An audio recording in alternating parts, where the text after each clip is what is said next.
up for a while, right? It's true, it's pretty cool. My name's Steve. I'm the official host of Turtles Celebration, and it's an honor to see all of you guys today. Woo! It's great stuff. We've gotten to travel around the country to multiple different places. This is like our 4th week in a row getting to see some amazing people. But the coolest thing is all of the fans that we get to interact with on a daily basis to tell us, to tell them what the Turtles meant to them, and it's exciting. And so we're really excited to bring the celebration to you. So it's gonna be great. Go ahead and do it, man. Who we got on board? We've got some great people for you. In fact, why don't we go ahead and start doing a nice fun little introduction here. We've got, well, I think you guys know who this gentleman is. He was from Police Academy, and you also know him from Revenge of the Nerds. But you know him as Leonardo, the Ninja Turtle. Give it up for Brian Tochi! Oh my God!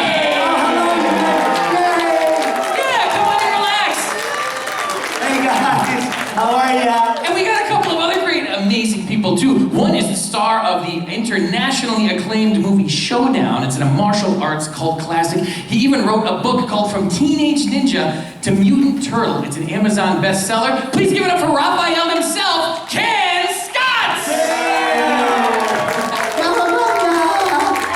And with these two amazing turtles comes one of the greatest villains in franchise history. Ooh, don't forget to boo this guy when you see him because he's bad news, okay? The Shredder is one of the most evil characters out there. From Lost, from The Expanse, please give it up for Mr. Francois Chau!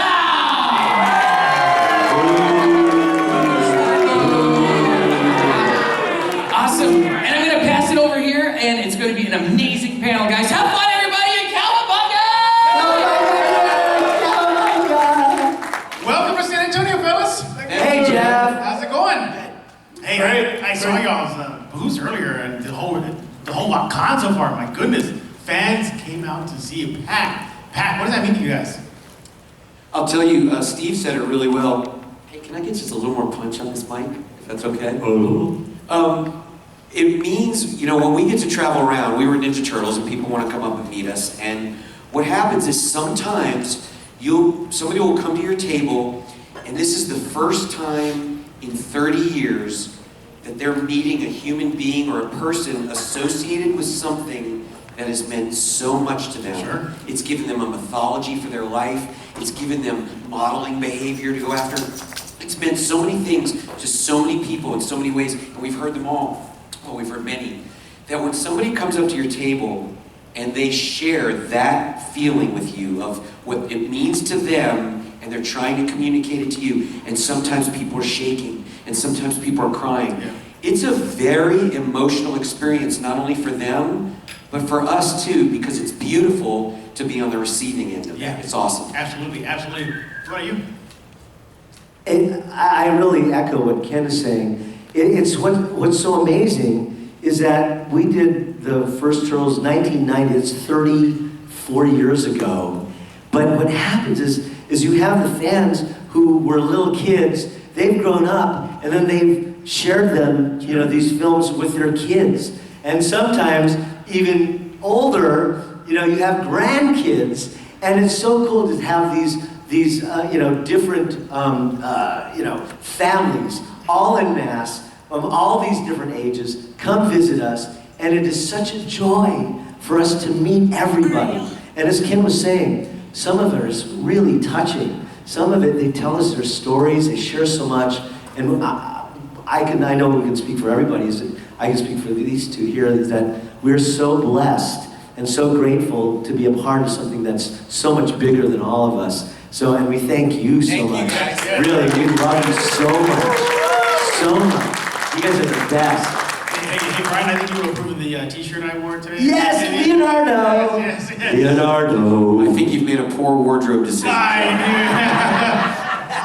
Should I be worried? I'm sitting next to Mr. Shredder right now. This guy's a son of a gun. Watch We'll out. see. Yeah. How you doing, Francois?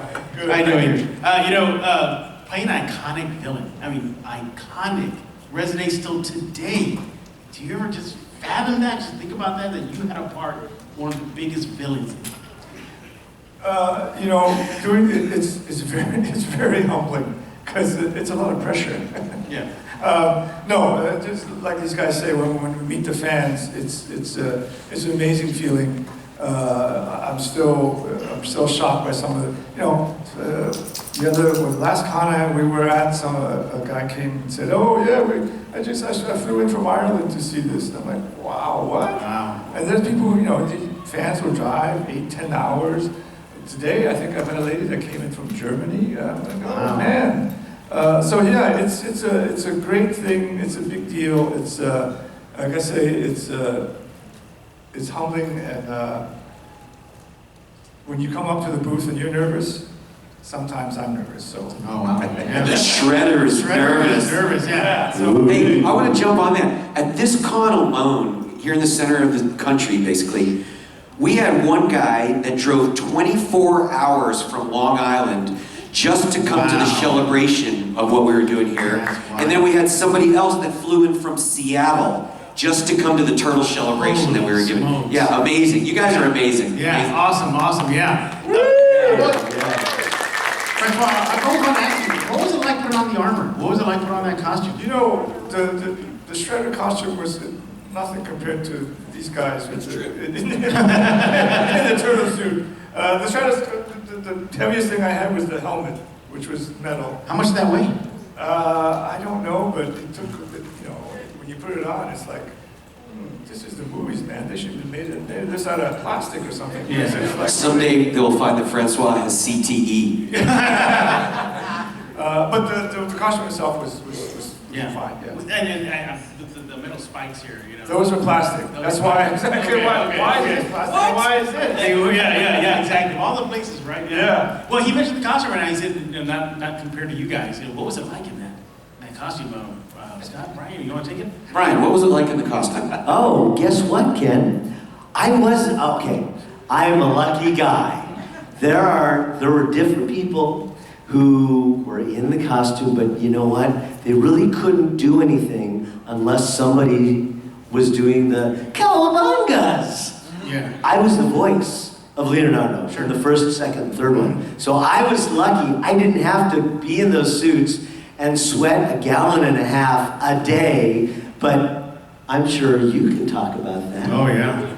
Working on Ninja Turtles was very challenging for Brian because he had to get up at like 10 in the morning and he had to go to the air-conditioned recording studio and he got to drink Perrier. I had to shower too. Yeah, he got to shower and they brought him a lunch. It was very, very difficult.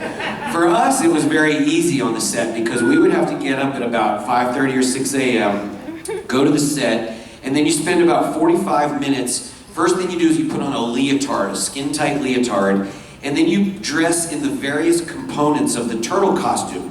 And the turtle costume feels like a Nerf football. So if you know what foam latex and a Nerf football feels like.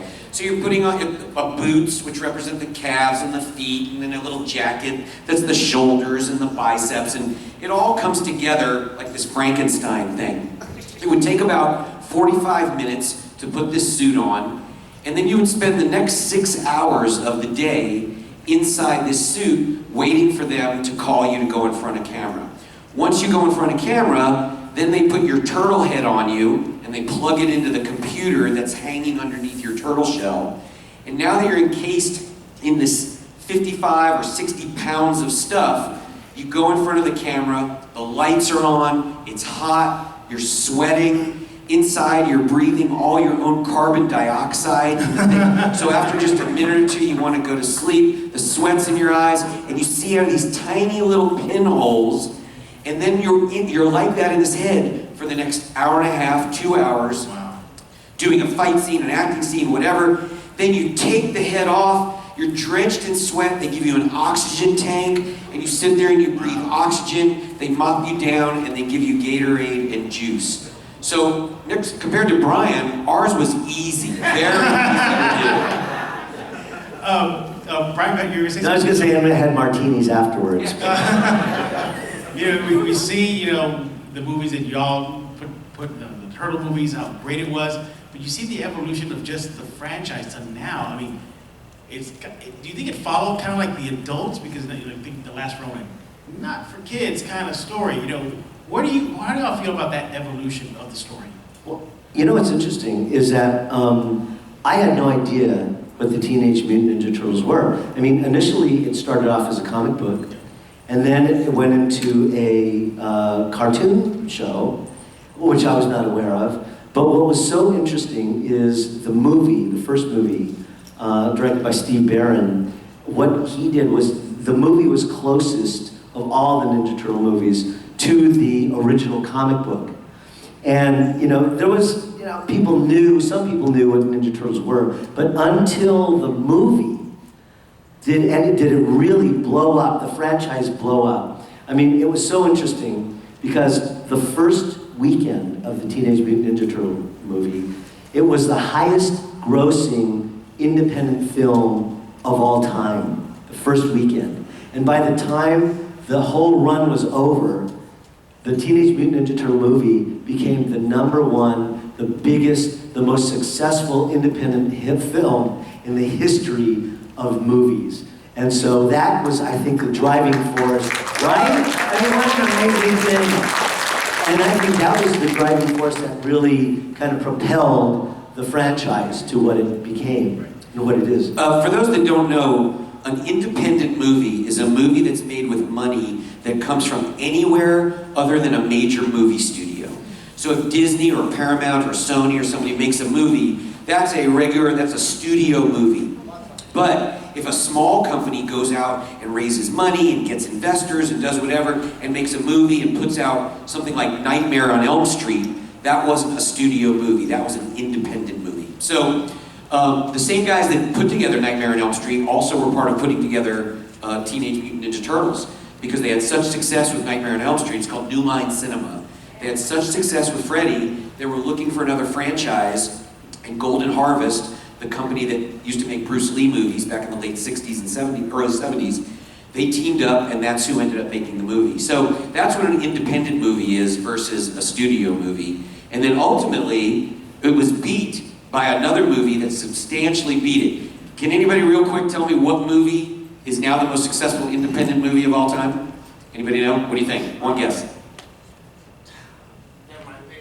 You give it a good try, though. You give it a good try. Blair Witch Project is an excellent guess. It was My Big Fat Greek Wedding. Wow, did not know that, yeah. And Ninja Turtles is so similar to My Big Of course, I mean, yes. It's a double feature. Pertaining to your question about the evolution, I read the comics way back when it first came out, and so I knew what it was all about. And when I watched the first movie, it is really pretty true to the comic book, because it's not you think, oh, cute Ninja Turtles, but it's not really for kids only. It's it's kind of dark and stuff.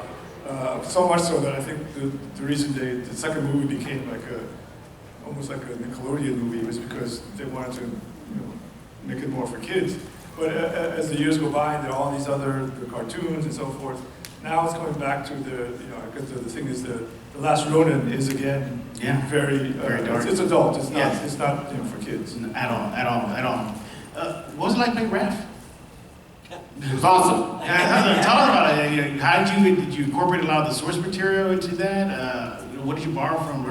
Like Brian, Jeff, I had no idea about Teenage Mutant Ninja Turtles when I was on the set. Now, I've been a martial artist my whole life, started when I was 12 years old. And because I was a martial artist, and I like comic books, I like Captain America and Spider-Man and stuff like that. Woo! Somebody once said to me, hey, did you hear about this Teenage Mutant Ninja Turtles thing? And I was like, no, I never heard of it, but now I have, and okay. But I never saw a comic, I never saw anything. So when I got hired, I actually didn't get hired to be a Ninja Turtle. I got hired to be one of the foot soldiers. Ooh. So if you guys know the first movie at all, when they all invade April O'Neil's apartment and Michelangelo goes, oh, a fellow chucker, eh? And they do nunchucks. I'm the guy in black doing nunchucks against Michelangelo. Wow.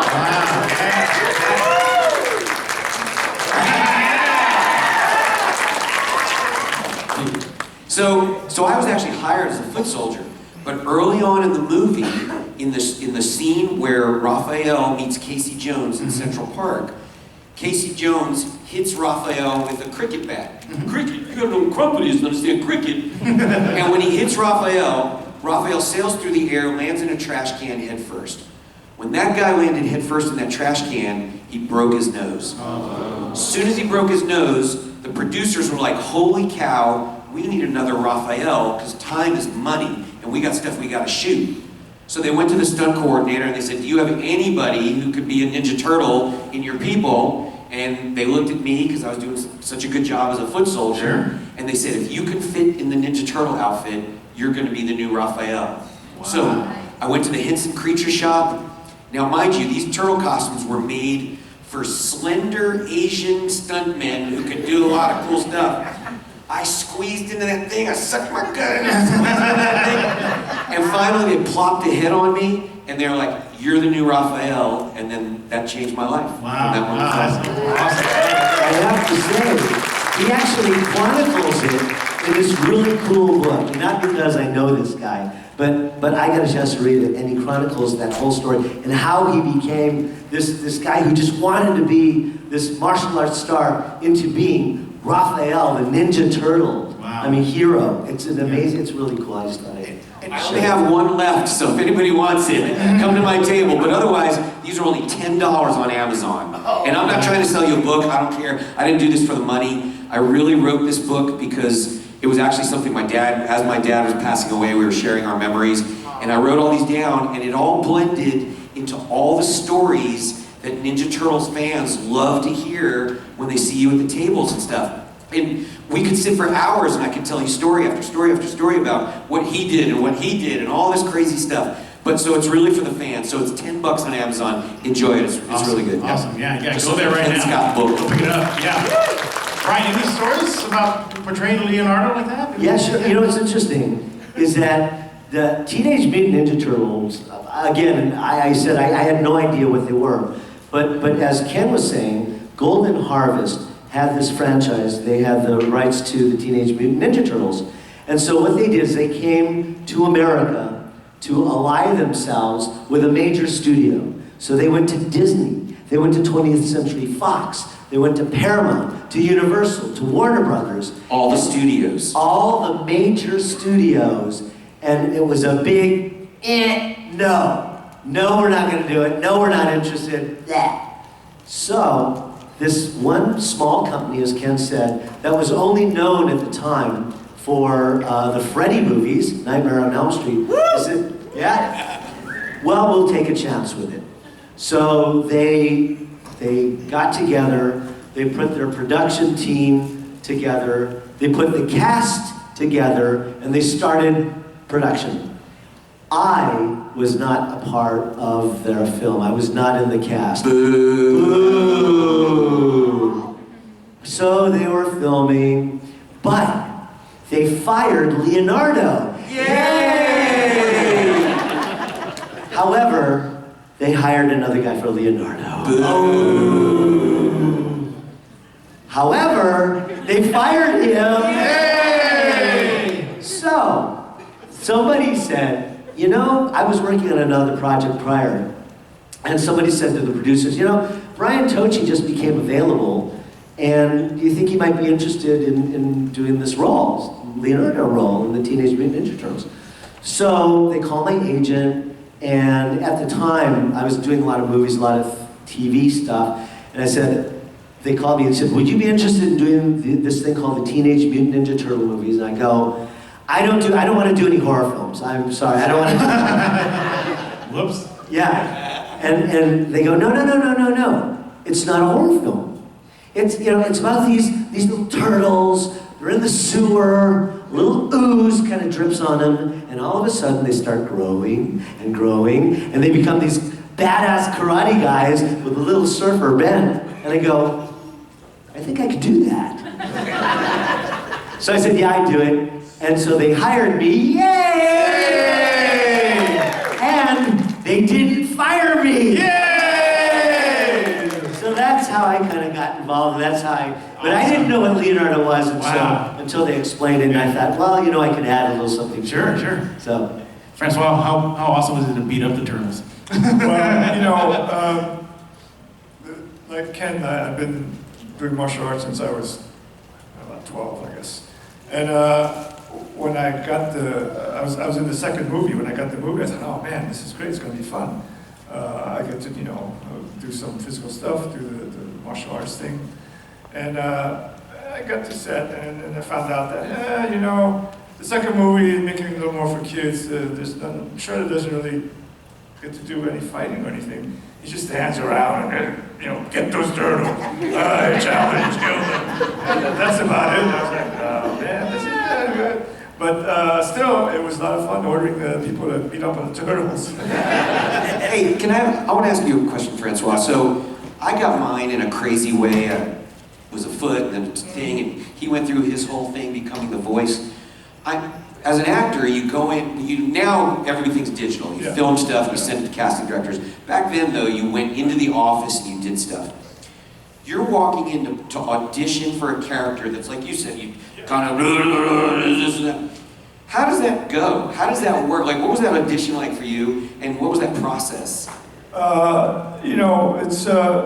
It's weird because I think there were myself and maybe about 10 other guys. And I knew most of them, all of them actually. We all knew each other, because we all go to the auditions and we see each other all the time. But we go in, I don't really remember what we had to do, but some guys came with like a bow staff. Some guys came with weapons and stuff, and I was like, oh man, I didn't bring any of that. I don't know if I should. What am I going to do? But it's just, you think, oh, I gotta do this and that and that. It's mostly, and this is something you find out from experience, it's mostly, they're going to pick your personality. It's not that I was any better actor than anybody else, or I could do this better, or anybody else could do something. We're all different, but you go in and everybody brings their own stuff, and then they just say, hey, that's sort of what we're looking for. So it's a personality. It's not. I didn't go in there. Can I show what maybe Francois did on his audition? Francois walks in. You die. You're hired. Yeah. You're hired. Done. No, it's more like this. I walk in, and it's the eyes. Yeah. Yeah, okay. You're hired. You're hired. Well, guys, before we turn over the mic to the fans, because I know they're itching to talk to you, would you like to do a little trivia giveaway for the fans? Hell yeah. Yeah, all right. Who wants to do the honors as far as giving to the fan? Brian, yeah. You'll get a gift from Leonardo. All right, so think of a question, guys. Get a little trivia. Oh, All right? just for the fans, okay. Yeah, for the fans, yeah. What size shoe does Francois Chau wear? That's not fair. 13, 10, 9. It's too late. You are all too slow. 13. It's 6.5. All right. So I got a trivia question for them, Brian? No, I was wondering if there was multiple gifts in here, or if this is the gift. That's it. This is the whole gift. I was just checking. Okay, I got a question for you. This comes from our awesome host, Steve Newport. And Steve, are you in the audience? Back here, buddy. Okay, good. I want you to make sure that we get the answer right. Oh, you got it. In the second film, the Shredder, Francois Chau, is very eager to get his hands on a canister with the secret of the ooze in it, the ooze itself. On that canister were the initials TGRI. Without looking at your phone, what does TGRI stand for? You have 10 seconds. Oh, I love the music. Very good. Oh, Good okay. stat. Nobody's gonna be up there. It's all Google audience. All right. You know what I'm gonna do? Steve has such great questions. Jeff, would you mind if Steve has the next question? That was a good one. And the answer is, I believe, Trans-Global Research Industries. Techno Global Research Institute. He knows. Give us a trivia then. Oh, well, that was one of the better ones, I suppose. What was the name in the first movie of April O'Neil's boss? His first name will do it. She went really fast. His boss was, I think it was something, what was it? I know in the cartoon there was, I know there was Irma and then there was that Mike guy. As he Googles. It was as who? Anybody else got an idea? Oh, I got it right there. Lord? What was it? Lord? No, almost. Ken's, no, guys, over here? Nan, no. Last one up here, right here. The Okay. Boston hat. What do you think, Boston hat? Mike, no, it's actually Charlie. Charlie! Somebody back there said Charlie before I did. They win. I'm serious. Come here. So is that Charlie? He said before I said. Hey! Come on up here. Okay. That was awesome. And a tough one, too. So good job, guys. Anyway, back to the show. Good job, Steve. Thank you very much. Thank you, Steve. Appreciate it. Here Thank you you, Steve. go. Appreciate it. Congratulations. Thank you. The winner. Evan is the winner. Evan is the winner, everybody. All right, everybody start lining up. Get into your questions. Now's your time to talk to the turtles. Go ahead, sir. Start us off. And before anybody asks, what's your favorite pizza? The answer is anchovy. Boom! Pineapples below on pizza. So, my question is more about the movement in the turtle suits and just the suits in general, because I'm sure it was hard to learn how to articulate them. How did that go? So, if anybody does any kind of athletics or dance or anything like that, and even if you don't, just walking around, imagine doing whatever you're doing wearing a 35, 40-pound deep diving suit. And so once you do that, you're gonna be limited by how you can move. Because the suits were made out of foam latex, they had sort of a retraction, kind of rebounding quality to them. And they were also heavy, and when you sweat in them, they would fill up because they'd saturate like a sponge. So by the end of the day, you're walking around in your turtle suit.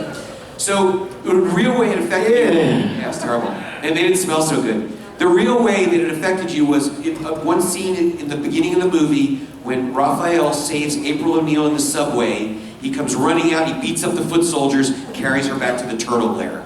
That's me running out, jumping up, and I do this double jump front kick, and I knock these guys, boom, hit them with an elbow, and I run April off.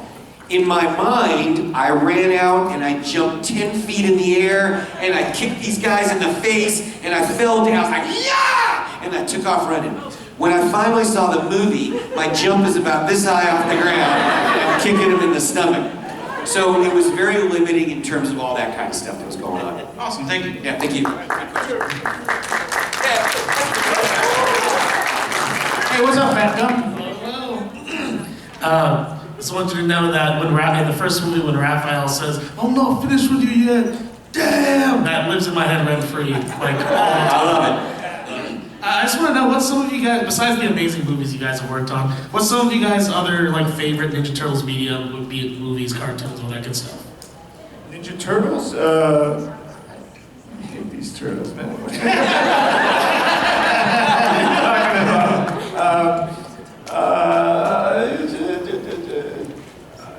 To be honest, I really, I mean, the original movies are really what I remember. I mean, I've seen all the new ones, and you know, it's a different generation, different era, everything's different, it's fine. But they don't have the charm of the guys in the suits running around. So that's what I remember is my favorite. All right. Good question. Thank you. Appreciate that. Yeah. Thank Yeah. you. Yeah. Yeah, good question. Yeah. We're a supporting group. Oh, my name is Alex, and you know, I'm pretty sure y'all pretty much get a lot of questions about turtle movies, but I want to know more about y'all. If y'all had an autobiography about your life, who would you want that actor be? For me, it's easy. Brian Tochi. I would want Brian Tochi to play me in a movie. I think Brian We are Tochi so can play similar. better. That's typecasting, right? Because he can play me from a baby to an old man and still look beautiful. That's acting.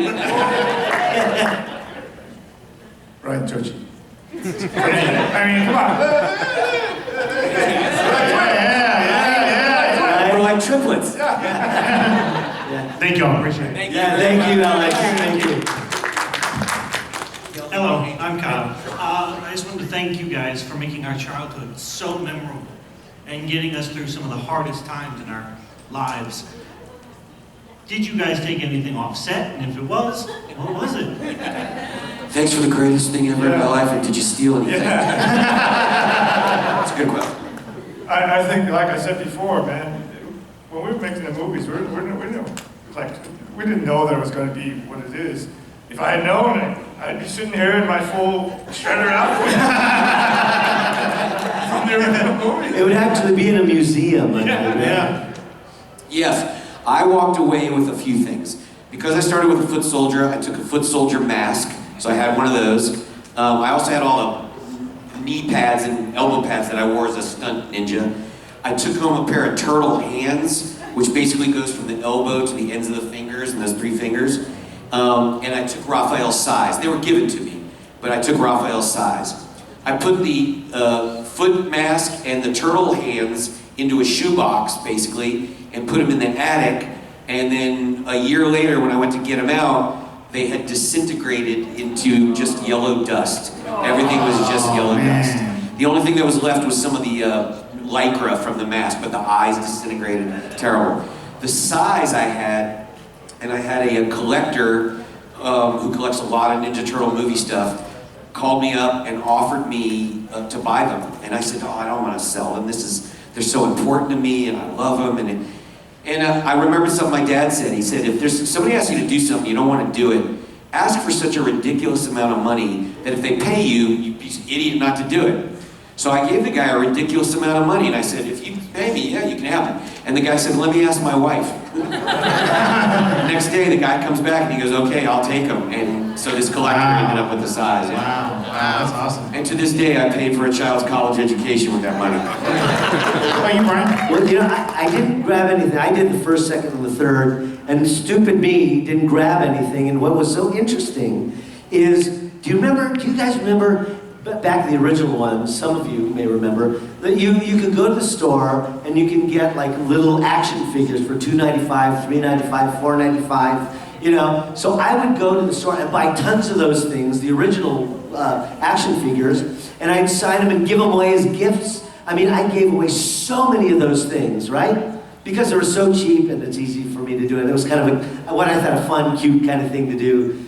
And so now when I see some people, they bring back the exact same action figures and such that you could have paid that I paid $3.95 for, $4.95, and gave away in mass.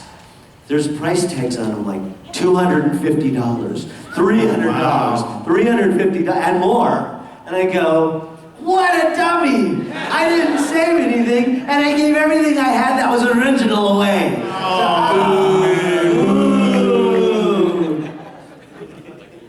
Man, what an Thank you. opportunity. Yeah, Thank you very much. Yeah, good question. Hello? Hi, my name's Thais, and I was wondering if you could play any other character in the movie, who would it be? Ooh, good question. April O'Neil.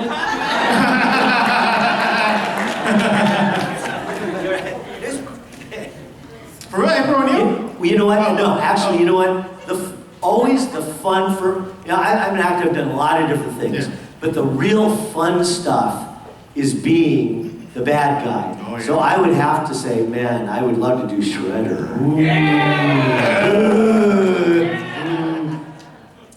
Please, be the Shredder, take over.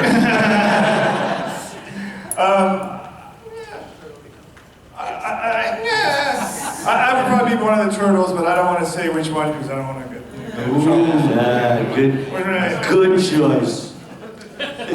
Definitely, I would have been Casey Jones. Oh, good. Because he gets to do it all. He gets to do combat, fighting, romance. He wears a mask, not a mask. So you get to be an actor. You get a stunt guy to replace you to do the hard stuff. Yeah. Man, Casey Jones all the way. And if I had to pick, I like him. Shredder. There you go. Shredder. There you go. Shredder. Yeah, there you go. I just want to put on that armor. That's Go what get those turtles. Yeah. Thank you. Thank you so much. Good Yeah. question.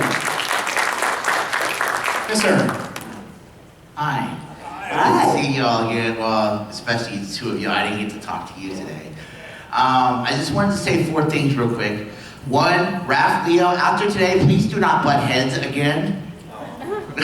2, I know for all of us Turtle fans, we are going to feel safe after this weekend because we've heard it before, but as the evil Shredder attacks, you boys won't cut him no slack. Yeah. Okay. That's right. And 2 of the movies are actually based on the episodes if you watch the cartoon. Okay, my question is, Was there anything embarrassing on set for any of the 3 movies? Like, or if you had like a favorite moment scene that was hard to shoot or took a couple of tries? When I tried to get in that suit with that leotard, fitting that thing in. It's all lie, by the way. He didn't wear a suit. Didn't.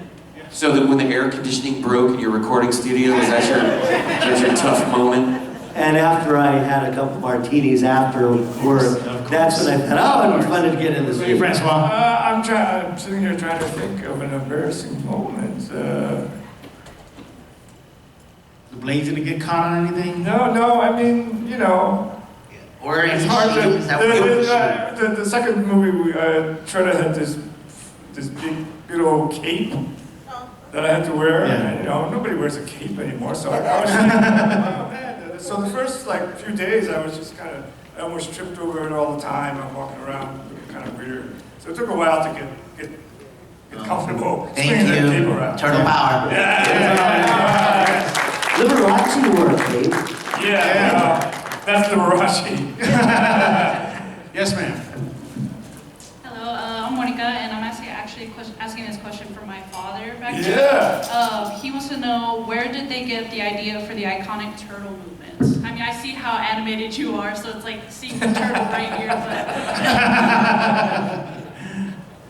Are you talking about in the movie, the turtles themselves, how they came to life? Like, you know, what happened was Jim Henson, who created the Muppets, was a big part of this movie and what made it so magical.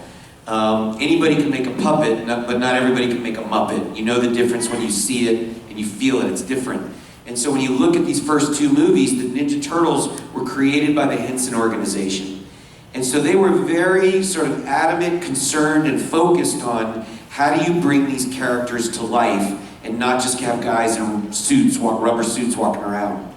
So the people they hired to be in the suits were not just like dramatic actors who could do Shakespeare. They hired people who specialized in movement. One of the guys was a gymnast, one of the guys was a dancer, another guy was an acrobat. But they were all actors too. They didn't just do that. They were actors who had these skills. And by working together with the puppeteer who controls the motors in the face that make it talk, so one of the Muppet guys is working the face, another guy's in the suit being the body and the movement.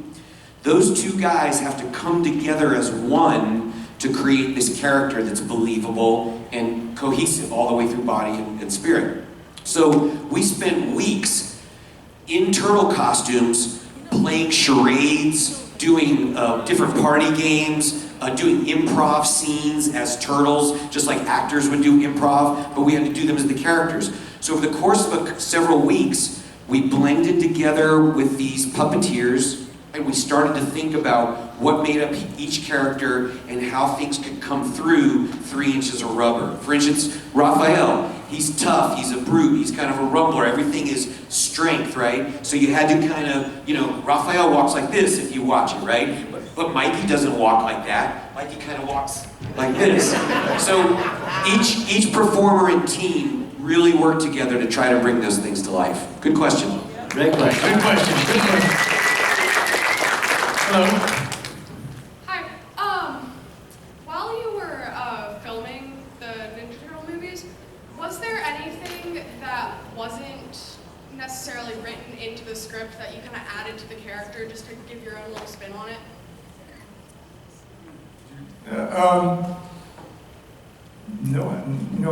No ad-libs for me, because one of the things that really terrifies me is improv. I hate it when you go somewhere on set or something and the director goes, oh, you know, just improv the scene, see what comes out. I'm like, oh man. I need that writer to write exactly what I need to say, and I'm good with that, but no improv, so no ad-libs from the shredder. As a turtle performer, you can't really ad-lib because it's 2 people playing the character. So you can't go off. But I will tell you one thing in the script that changed. There's a very famous line between Raphael and Casey Jones where Raphael goes, "A Jose Canseco bat, tell me you didn't pay money for this," right? That's not the line in the script. The line in the script is, a Wade Boggs bat, tell me you didn't pay money for this. And Wade Boggs was a baseball player that I guess was struggling in his career in ways. But Jose Canseco had just come out in the news for being a crazy man and doing crazy things.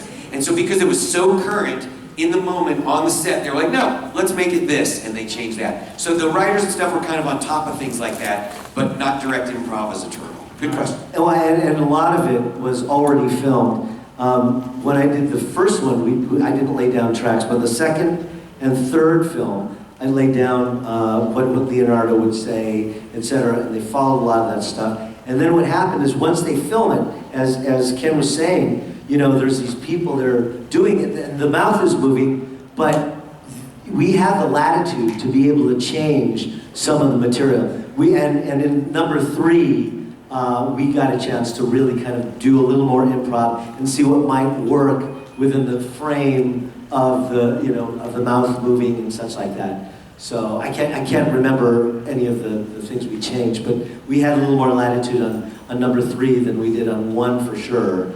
And then 2, a couple of different things we changed, but 3 we had more latitude. Good question. One of Brian's great improvs actually became a thing. There was a line, I think, that was just where somebody went, hey, okay. And Brian's like, no, let's make it cowabunga. And then, you know, took off from there. Yeah, I don't know where I come up with that cowabunga concept, but boy, it kind of worked. I'm kidding, we're kidding. Oh gosh, I thought I'd get away with that one. Good question, thank you. Hey, I got a question for Raphael and Leonardo here. How would they fight over the last taco here in San Antonio? How would that be settled? I would put a pizza in front of Raphael, and he would just race to the pizza, and I would grab that taco. And I would put, because it's a taco, I believe Leonardo would be a vegetarian. Okay, good stuff. Vegetarian? Yes, sir. Hi, my name is Joseph, and thank y'all for coming to San Antonio. I appreciate y'all. So I have a question about like what was one of your like most favorite scenes in like any of the movies you're in or any of the filming. So I was curious about that. You know what's interesting? I think those scenes that are the most effective are the touching scenes, the scenes where you see the brothers. I mean, really, there is a real love between the turtles and the turtles in April and the turtles in Splinter. And I think all the scenes that kind of give them a human heart are the scenes that are most effective. And not just because we were in them, but the original Turtle movies, even though they are, you know, people in a suit, I think they had more impact. And the movies are more relatable than all the CG movies and all the other ones. But for me, I think it's the scenes where you get to see their love for each other and their heart and their concern for one another. All right, thank you so much. Appreciate it. Yeah. Good question, Joseph. Unfortunately, this is going to be our last question. I think we got to start wrapping things up already. Last question. Oh, I feel so lucky. Hi guys, I'm Reed. I grew up in a home with 3 brothers, and I'm the third of 4 sons, and I always thought of all the Ninja Turtles as me and my brothers. My brother, his first tattoo was Michelangelo in a really badass stance in the corner of a building. But my question for you guys is, because I absolutely broke the cassette tape for Secret of the Ooze, was it actually you in the muscle shredder suit? And how was that whole scene being filmed? Like, were you guys there with all that falling down on top of you? Like, what was that like? That was me, but I didn't have to have a muscle suit. That was all. That was all you, huh? That was all you, Francois. It was his real muscle. Yeah. It was his real muscle. You're on No, that was the very, very famous wrestler. Kevin Nash. Kevin Nash. Yeah. He's like 7'5". 7'1". Yeah, he's 7'1". And then shredded. No, you know, big, but just cut and everything. Everything was. There was a skin-tight suit on him. And that was all him. There's no, you know, there's no muscles. That's cool, yeah. All right, thank you for the question. Although Kevin Nash was upset that they painted abs and stuff on him. That's hilarious. Thank you for your question. I appreciate it, yeah. Yeah. And we were there. Yeah, that was a stunt rig all falling down around us. Awesome. And, thank you. Your tables are still open, I'm assuming? Yeah. So, okay, you can still go down and everything? Yeah, I have to say, we are so grateful to everybody who has been impacted or feels a certain way about Ninja Turtles. And we love speaking with you. We love talking with you. We love being up here, getting to say hello. And if you want to come by and say hello to us, we'd love to see you. Get the book. You guys are great. Get the book, right? And for all you guys who didn't get to ask questions, please come on by and ask the question then, because... Yeah. But you guys, honestly, are the best. So thank you so much. Yes, thank you. Thank you. We're